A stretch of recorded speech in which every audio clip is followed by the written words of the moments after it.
Hi guys, it's vf.miniatures Warhammer Tactics series. So today we're gonna talk about the riders from the Secondaries, the White Scars, and how to use them competitively in tournaments or in casual games.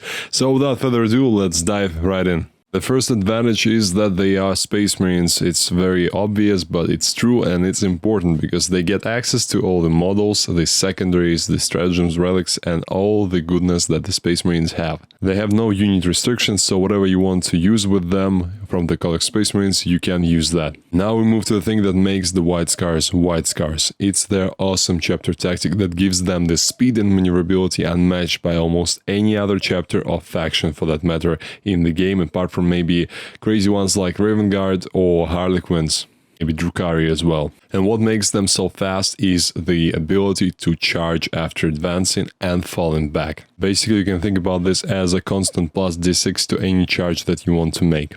And unlike the chapter tactic of the Blood Angels that just flat out adds 1 to your advances and charges, this one stacks with the Canticle of Hate that we all love and use.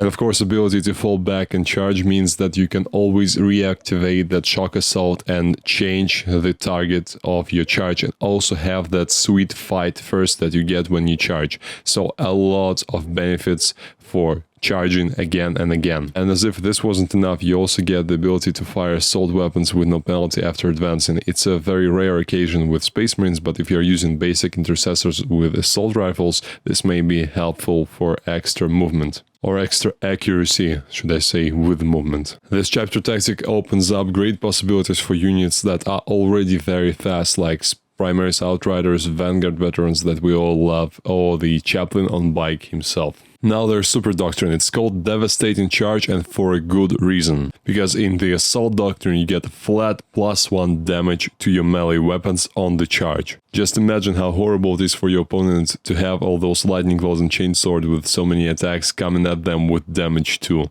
The Chain Fists and Power Fists get a lot scarier, and especially the Power Fists with this permanent damage too will now be able to kill 3-1 models straight up. And of course, damage 4 Thunderhammers is something unheard of, mostly apart from maybe a Heavy Thunderhammer of the Death Watch. Being able to kill a Blightlord Terminator with just 1 hit, or a Tau Crisis Suit with just 1 hit, or maybe the Wraith Guard of the Craft Worlds with just 1 hit is incredible. Dealing with Dreadnoughts is a lot easier when you have damage 4, I can tell you that. I've played a lot with Deathwatch Heavy Thunderhammers. It's a basic rule with -1 damage. The higher your damage characteristic is, the less you are affected by -1 damage. So weapons like the Volcano Cannon will not suffer that much from that reduction, whereas the weapons like the Blade Guard Vats, Mastercrafted Power Swords will suffer a lot, changing from damage 2 to damage 1.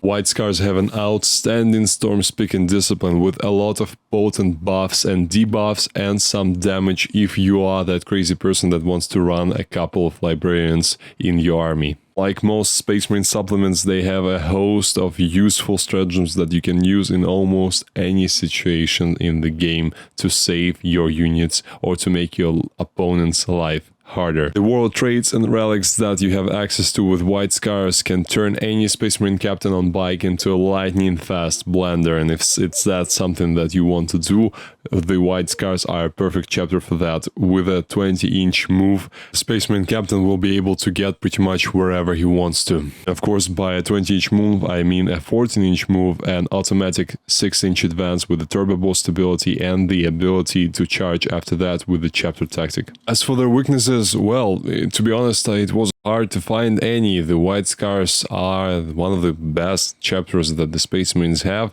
and probably the only serious weakness that I can find is that even though they offer a lot actually mobility, they don't offer much protection from the shooting or fighting. Their best protection is probably killing the opposing army as fast as possible, I guess. Unlike the Black Templars, which eliminate one of the biggest weaknesses that some of the Space Marine units have, it's the lack of the invulnerable save. The White Scars don't do that. So still, if you want to have an invulnerable save on your Redemptors or your Eradicators, your Aggressors, you need to bring the Librarian with a Psychic Fortress. It means that if you want to also use the Storm-Speaking Discipline, you need to have 2 Librarians in your army, which is quite cumbersome. And the second weakness, which is not that bad considering that White Scars don't actually require so many extra relics and traits, so you will be starting the game with a lot of command points, unlike the, say, Space Wolves or Blood Angels. You don't get any ways to gain command points, which is fairly standard for most of the Space Marine supplements apart from Imperial Fists or Ultramarines. And funnily enough, that's it. I can't think of any other weaknesses that the White Scars might have, any serious ones at least. Now let's talk about the army composition. As always, I recommend strongly to build a balanced force. That's how you get consistent results in games against various opponents, because if you don't build a balanced list and you bring too much melee or too much shooting, you will probably be doing great against some armies and you will fail miserably against others. And as always with the army compositions, we try to make the best out of the ability or the chapter tactic that we have with this army. In this case, we need to get the best out of the mobility of White Scars, and here's what I propose. I like the idea of a two-wave strike. First one originates on the tabletop and the second one in deep strike. That's how we'll be able to overwhelm the opponent. The one that starts on the table should be fast, relatively durable, and deadly. The deadly part is self-explanatory, where the durability I think is important to let this unit live a little bit longer until your second wave arrives. And this moment when your opponent has to suddenly deal with two big threats in their lines is the moment where they start to lose control of the game. I've thought long and hard about the tabletop part of our assault, and the bikers are unfortunately too flimsy. Whether you use the Outriders or the regular Space Marine bikers, it doesn't matter, it's too easy to kill them. The dreads are unfortunately too slow, so all we have are our beloved Vanguard Bats with jump packs. And the Lightning Claw and Storm Shield loadout is the way to go here, as always. The Deep Strike contingent will obviously be made out of Terminators, because we don't need to spend command points to put them in Deep Strike, as they already have the Teleport Strike ability, and they are durable enough and deadly enough for our purposes. You can go for any proportion basically of hammers to claws. I would recommend sticking with hammers if you have the points, but claws are fine as well. We need to add some bulk to our army, and for that purpose we use our good old Contemptors with multi-melters. They are reliable, durable, and fast enough for our purposes. Plus they already have the 5-up-and-1, so we don't need to get that extra Librarian for this Psychic Fortress. The chapter tactic obviously also works on the Dreadnought, so when the time comes and you want to charge one of them, you can advance it and use 1 CP for Hunter's Fusillade to be able to shoot the multi-melta anyway. Another way to add some bulk, some meat to the bones of our list are the Blade Guard Vets, which are a perfect way to distract and delay the opponent. They can soak up a lot of damage that the opponent needs to be putting into those Vanguard Vets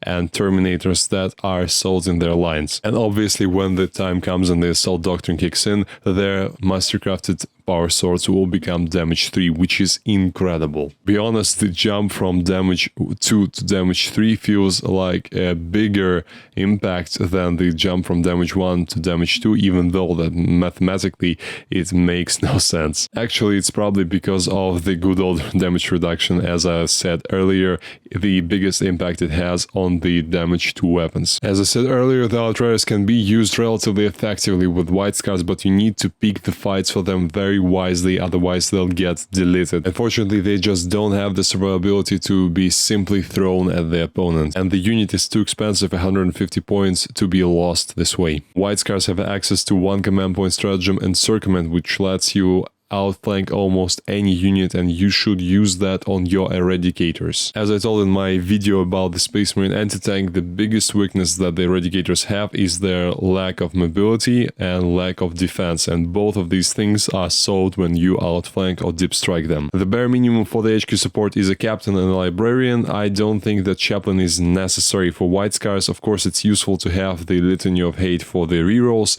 but the Canticle of Hate is not that important because you have a lot of ways to add to your charge roll, and those don't stack with the Canticle of Hate. The exhortation of rage will not stack with the ability of the Kor'sarro Khan, the named character that I'll talk about in detail later in this video. However, you need a captain for rerolls and some combat support, and you need a librarian to use the awesome Stormspeak and Discipline. As for my detachment recommendation in this rare case, I will definitely recommend sticking with the battalion because the assault intercessors are just too good not to take them 3 units of 5. Ability to advance and charge with them and the damage to unchained swords makes them ridiculously efficient. And obviously you're saving a lot of command points because you're not using the expensive Vanguard detachment. So, the Kor'sarro Khan, the ultimate badass captain. Well, he provides rerolls of 1 to hit, which is obviously great. He fights like a beast with 6 attacks on the charge at strength 6, AP 3 and damage D3, and he rerolls all wound rolls and damage rolls against characters. He has a cool bird called Anzuk, which deals mortal wounds on a 4-up to non-vehicle units within 12 inches of him. Most importantly, he has an aura of +1 to wound for core and character units in melee on the charge or heroic intervention, which also affects him. Basically like Adrak Sagatone, but in the White Scars army. All this costs just 110 points, so just 5 points more than the Indomitus version of a Primaris captain. As for the secondaries, we have the good old trio of Codex Warfare, Shock Tactics and Oath of Moment. Of course, the Oath of Moment is the best of the 3, because Codex of Warfare is just plain and simply bad. Shock Tactics is not very useful when you have access to the Stranglehold, and the Oath of Moment is great for almost any games, especially on those maps that have the objective right in the center of the board, and this way you'll be able to score both Oath of Duty and that primary objective. In terms of other secondaries, you can go for the Engage on all fronts in the Battlefield Supremacy category, but I would stick with the Stranglehold because I think it's much more efficient. And some obvious choices against the vehicle-heavy armies like the Bring It Down or the character-heavy armies like the Assassination. All the usual suspects work here as well. Finally, my favorite part of each of these videos, the synergies section. It's where all those things that we've talked about previously come together and forge a strong alloy that we can use to defeat our enemies. Let's start by kitting out our librarian. 3 powers that you want to have on him: the Blasting Gale, the Ride the Winds, and Spirits of Cho'Garis. The Blasting Gale is a Warp Charge 7 psychic power that lets you select an enemy unit within 18 inches and visible to the Psyker, and until the start of your next psychic phase, that unit cannot advance, and when charging, they must roll only 1d6 instead of 2 to tell how far they do charge. Or if they have a rule that allows them to roll 3 dice to determine the length of the charge, they only can use 2 of those. A great psychic power to control the movement of your opponent, especially the melee ones which want to engage you in combat. The next one, and probably the most important, is Ride the Winds. It has a warp charge value of 6, so a little bit easier to cast, and if manifested you can select 1 White Scars unit within 12 inches of the Psyker, and until the start of your next psychic phase, that unit gets +2 to the charge roll and advance roll. The great psychic power, unfortunately you won't be able to benefit from the advance part until the start of your next turn, because you've obviously already advanced if it's your psychic phase, but the charge part is very important, because even though you are also adding +2 to the charge roll like with the Canticle of Hate, you are not limited to only using this buff, so you can stack it with some other things that we're gonna talk about later. And the last power is the Spirits of Cho'Garis. It lets you select an enemy unit within 18 inches and visible to the Psyker, and until the start of the next psychic phase, they must subtract 1 from the leadership characteristic and 1 from the hit roll when resolving an attack made by a model in that unit. Again, very powerful if there's a big unit, big blob of Terminators or Crisis Suits, if you can see them obviously, or a big unit like a Knight or a Storm Surge, anything that has a lot of value in it, casting that power on them makes it much harder to make those points back for such an expensive and potent unit. As always, I recommend to take your librarian as a chief librarian because it gets you second deny and access to Psychic Mastery Warlord trait for that very important +1 to cast. And as always, I recommend to take that librarian as a chief librarian because you get that extra deny which is helpful against psychic heavy armies, and most importantly you get access to the Psychic Mastery Warlord trait for the +1 to cast. And you need that +1 to cast with the psychic powers that are charge value 7 obviously, and even for the psychic powers with charge value 6, like the Ride the Winds, it's also very important because that threshold of a 5 or a 6 to cast is where all the difference happens, and the 5 to cast is much more reliable than a 6. You do want those powers going up. And additionally, you can go crazy and give him a Mantle of the Stormseer for an additional +1 to cast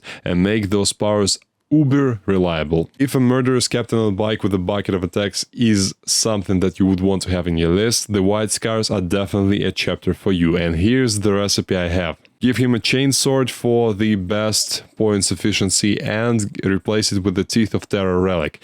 His world traits should be the Chagorian Storm for plus D3 attacks and Imperium Sword for +1 attack again, +1 strength, and your own charges. This way you can get up to 11 attacks, strength 7, AP3, damage 2 or damage 3 in the Assault Doctrine, and all that goodness costs only 100 points. And I must remind you that this biker can go up to 20 inches and charge after that, which is crazy. If you're in the mood to have a buff monster in your army, I recommend to have a Chapter Ancient with a Steadfast Example Warlord trait and a Banner of the Eagle relic. Steadfast Example is a great trait that gives your core units within 6 OPSEC, and if they already had OPSEC, they get double OPSEC. So it's like a side-graded version of the Rites of War, because Rites of War gives OPSEC to both core and character units, but it does nothing for units that already had the OPSEC.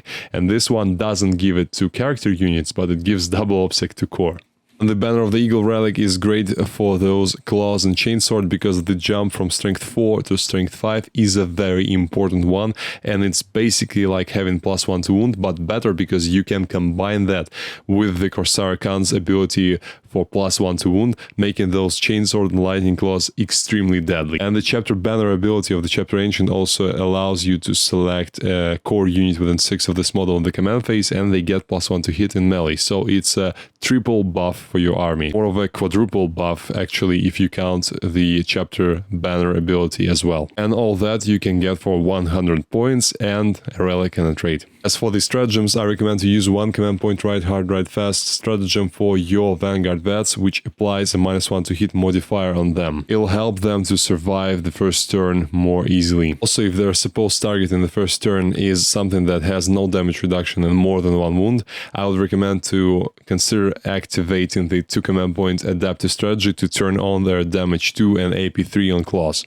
Unfortunately, you won't be able to use that on your Terminators, as you need the unit to be on the battlefield to use the adaptive strategy, but for Vanguard vets, it's a very nice buff. Here's the guide how to get those Vanguard vets to your opponent's doorstep right in the first turn. First, you need to reroll 1s and 2s on their advance roll for a command point if you need to. Then cast Ride the Winds on them in the psychic phase and keep someone with the relic Plume of the Plains Runner nearby. This relic adds +1 to the advance and charge rolls for them. Just be sure that this character is protected with some other unit, because those Vanguard vets after they charge, they probably won't be within 3 inches of the character anymore. So with a 3.5 average roll on the advance and 7 on the charge, we're looking at a threat range of 26.5 inches. The opponent will pretty much be forced to keep many of their units far from the edge of the deployment zone in order to prevent this charge from going on. Also, to help them roll high on the charge, I recommend to use one command point for Fierce Rivalries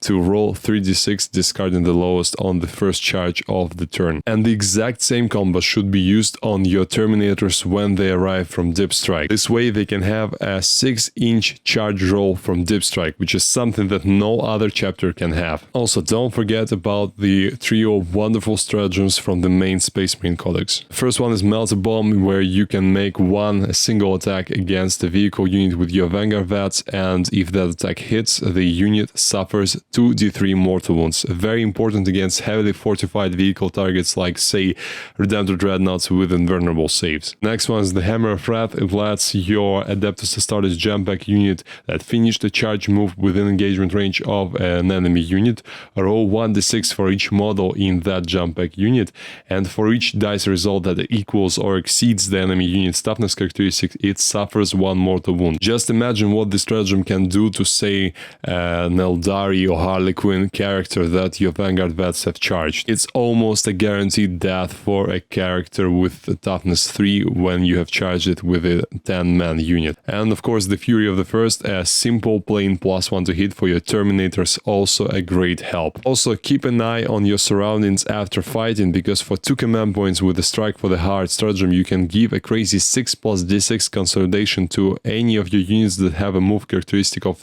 10 or more inches. This way you can have some crazy maneuvers tying up half of your opponent's army with your unit. Just be careful, because whatever you tie can hit you back. On command point, Fainting Withdrawal is a quality of life stratagem that allows you to fall back and shoot with each of your units, and it's great for your Eradicators if somehow they got charged or ended up in combat. And the 1 command point, Butchered Quarry, can catch people off guard, because it basically lets your infantry or biker unit follow a unit that falls back from them, and also hit that unit with 1 attack for each of the models.